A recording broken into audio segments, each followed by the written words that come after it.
This week we're going to take a look at the history of the reaction to the change in the corn yield on the August crop report. We're also going to take a look at updated crop progress and condition ratings and take a look at the short-term weather forecast.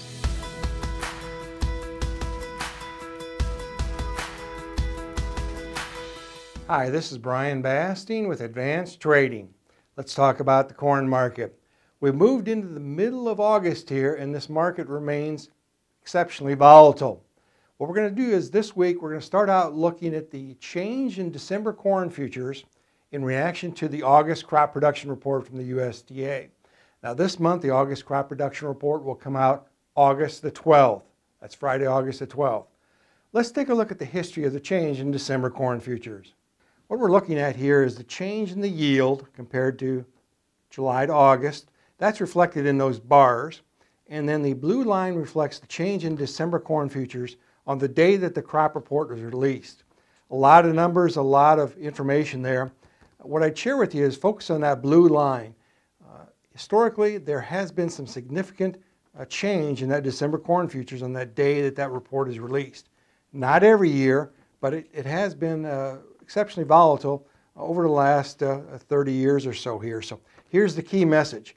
Prepare for volatility by working closely with your trusted risk management advisor to have your strategies in place prior to the release of the report.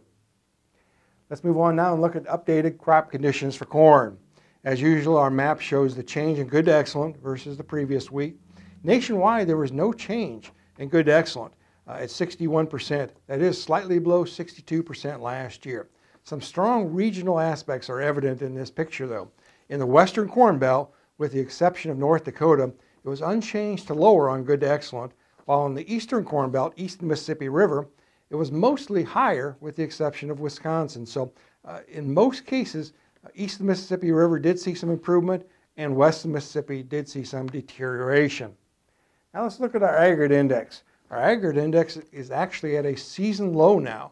It is still slightly above where it was 3 years ago in 2019, but as you can see, well below some of these recent years. Let's take a look at corn soaking progress. We're at 80% here as of July 31st. By August 7th, we're usually at 92%. We're a bit late here in 2022. That means that August weather is still going to be critical to what these final yields are seeing. Let's focus on that short-term weather trends. Our slides this week, as usual, are courtesy of T-Storm Weather. We're starting out here looking at the general trends, if you will, the general pattern. As the heat expands from southerly winds or contracts from northerly winds, it's kind of going to be back and forth here on temperatures, it looks like. Now let's look at temperatures, quantifying that. The hottest temperatures will be in the west, in that dark red, in the 90s. The orange will be in the 80s and the 90s, while as you move further east, it's going to be maybe closer to normal in those areas on average. Now let's look at general rainfall. Over a ½ inch to 1.5 inches in that light green area. As you move further east in that pink area, 1 to 2 inches. As you move further east in general, heavier rainfall. And that's reflected in our final slide here for weather.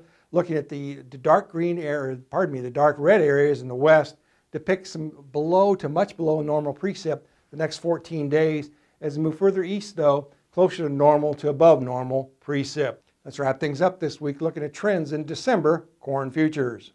Now December corn has backed off a bit. We had a bit of a rebound and now it's backed off, trading around that $5.95 area. Again, that's still $1.85 above the 5-year average for this time of year.